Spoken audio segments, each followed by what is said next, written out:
आज मैं माननीय प्रधानमंत्री नरेंद्र मोदी जी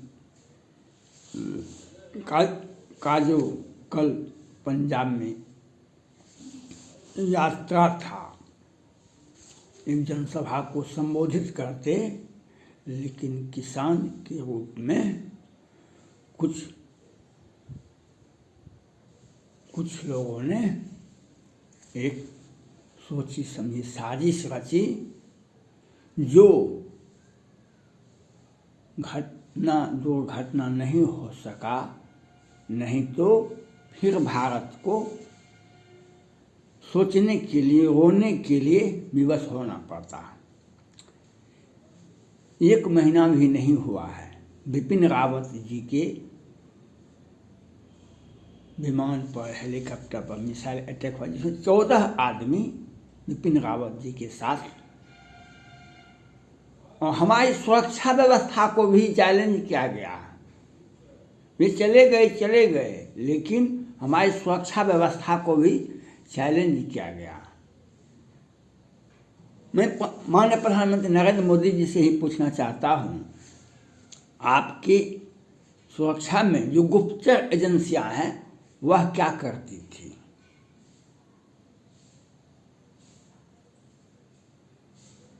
भारत के प्रधानमंत्री की सुरक्षा में गुप्तचर एजेंसियां क्या करती थी? आपको क्यों नहीं पता हुआ जो आपको वहाँ यात्रा नहीं करना चाहिए? 1 घंटा में, 1 मिनट में यह कोई काम नहीं हो सकता है। किसान थे, किसान आंदोलन के थे, जनता थी कि क्या थे, नहीं थे, आपको यह सूचना क्यों नहीं मिली? इसके लिए गृह मंत्री बतावें कि प्रधानमंत्री की सुरक्षा में गुप्तचर एजेंसियां क्या कर रही थी। गृह विभाग आपके पास में है, अमित शाह जी, आप बताइए क्या कर रहे थे आप? घटना हो जाने के बाद आप लोग कुछ दिनों के बाद बयान देते हैं। आपको बिपिन रावत जी के घटना से कुछ भी नहीं सीखे आप लोग।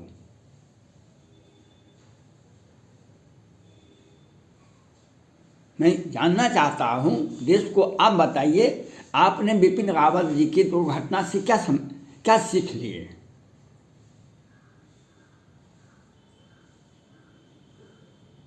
प्रधानमंत्री को यह बात सोचना चाहिए, गृह मंत्री को यह बात देश को बताना चाहिए कि आपसे क्या भूल हुई, आपकी एजेंसियां क्या करती थी।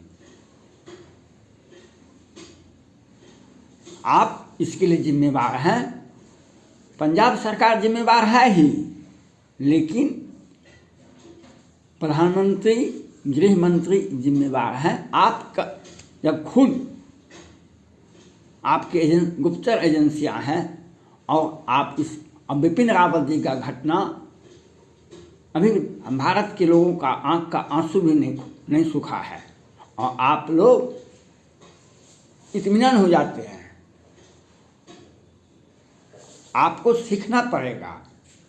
1984 में श्रीमती इंदिरा गांधी की हत्या हुई थी, 1989 में राजीव गांधी की हत्या हुई थी, और फिर जनरल एस.के. वैद की हत्या हुई थी, और आज बिपिन रावत जी की हत्या हुई है। आपको इतिहास को पढ़ना पड़ेगा। आप जिस पद पर बैठे हुए हैं, आपको सारे घटना को जानना पड़ेगा, समझना पड़ेगा, और इसके लिए कौन कौन लोग जिम्मेवार हैं, आपको उस पर दंडित करना होगा। गलती आपसे भी हुई है, पंजाब सरकार से, किसान से, तो जो हुआ है सो हुआ है, लेकिन हम विमान से ही क्यों जाएंगे, हम ट्रेन से क्यों नहीं जाएंगे? आपको यह बात सोचना पड़ेगा। देश की सुरक्षा, प्रधानमंत्री की सुरक्षा देश की सुरक्षा होती है।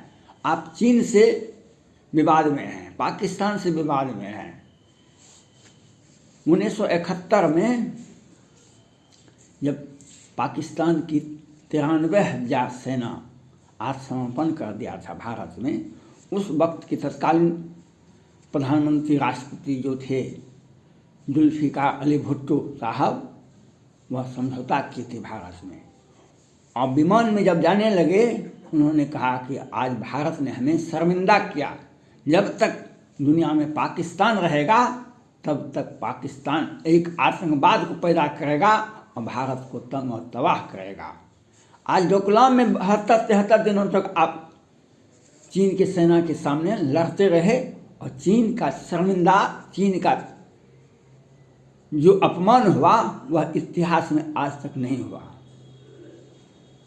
डोकलाम में जो हुआ 72-73 दिनों तक आमने सामने रही चीन की सेना। उस PLA कहती थी पहाड़ को हिलाना आसान है, चीनी सेना को छूना आसान नहीं है। तो डोकलाम, पेंगोंग, लेह लद्दाख में आपने दिखा दिया, दुनिया ने देख लिया कि चीन की सेना कहीं भी भारत की सेना के सामने खड़ा नहीं हो सकती है। वह ट्विटर से, इंस्टाग्राम से कुछ नहीं होता है, इंस्टाग्राम और ट्विटर से कुछ नहीं होता है लेकिन भारतीय सेना के सामने चीन की सेना कहीं भी युद्ध में लड़ नहीं सकती है। लेकिन वह आतंकवाद को पैदा जरूर करेगा। चीन आतंकवाद को पैदा करेगा। जिस तरह से पाकिस्तान आपको तंग करता है, तबाह करता है, उसी तरह से चीन जब नहीं लड़ सकता है कोई व्यक्ति हमारे सामने में, तो वह घात प्रतिघात करता है।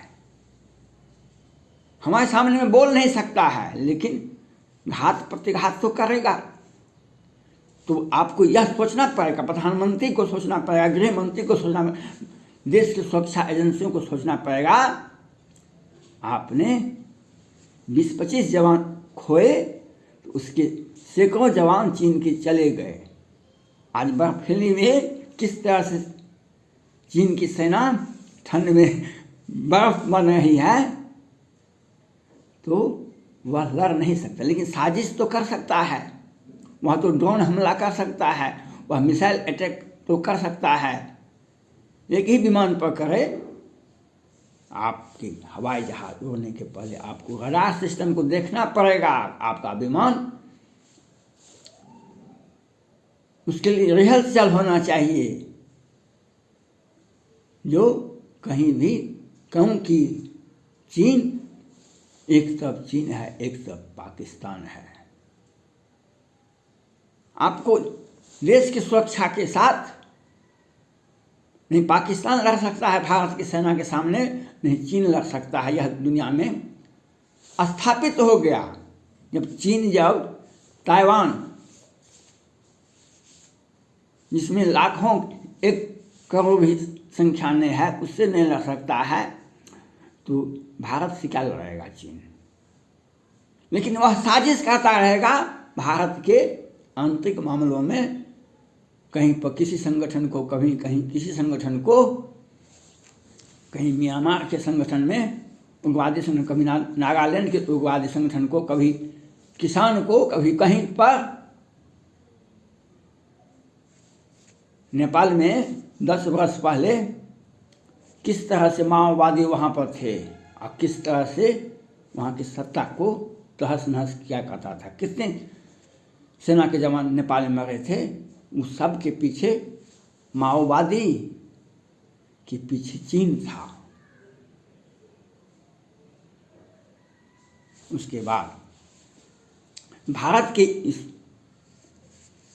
जो कल माननीय प्रधानमंत्री नरेंद्र मोदी के साथ जो हुआ, वह देश के साथ हुआ। और वहाँ के गृह मंत्री जो भारत सरकार के अमित शाह जी हैं, उनको विधि सम्मत कार्रवाई मुख्यमंत्री पर और वहाँ की एजेंसी पर करना होगा। और आप अपने भी एजेंसी को पूछिए और आप भी खुद आत्ममंथन कीजिए। आप माननीय गृह मंत्री हैं अमित शाह जी, क्या करती थी आपकी गुप्तचर एजेंसियां भारत को?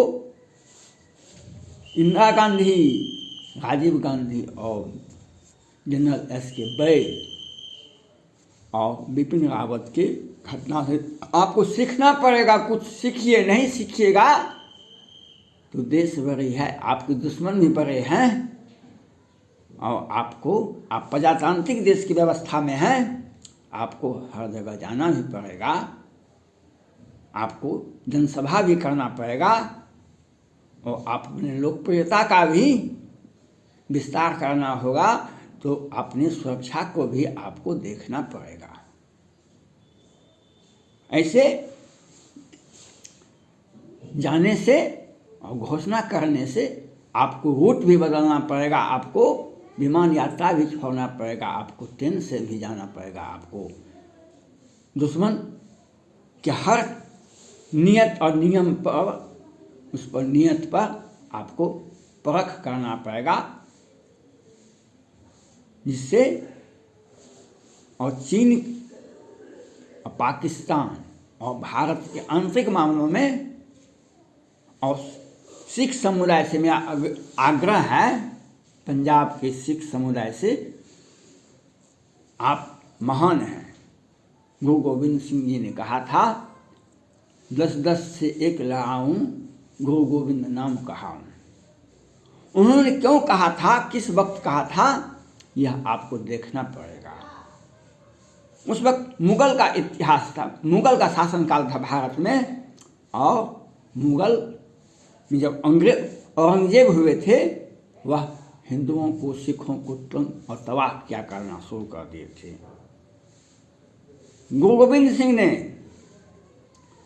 अपने सिख पंथ के लोगों को, हिंदुओं को, लोगों को जागृत किए थे, 10-10 से एक लड़ाऊं, गुरु गोविंद सिंह नाम कहाऊं। आप उसी भावना को ही रखते हैं, लेकिन राष्ट्रीय भावना को रखना पड़ेगा। कभी बब्बर खालसा बनते हैं, कभी उग्रवादी संगठन बनते हैं, कभी पाकिस्तान से आप कनेक्शन ले लेते हैं, कभी इंग्लैंड से कनेक्शन ले लेते हैं, इंदिरा गांधी की हत्या होती है, फिर स्वर्ण मंदिर पर हमला होता है, फिर ब्लू ऑपरेशन होता है। आज किसान आंदोलन कहाँ से आ गया? प्रधानमंत्री के सामने आप समझौता किए किसान से, देश से केंद्र सरकार ने तीनों कृषि कानून को वापस ले लिए। अब आपकी क्या मांगता है?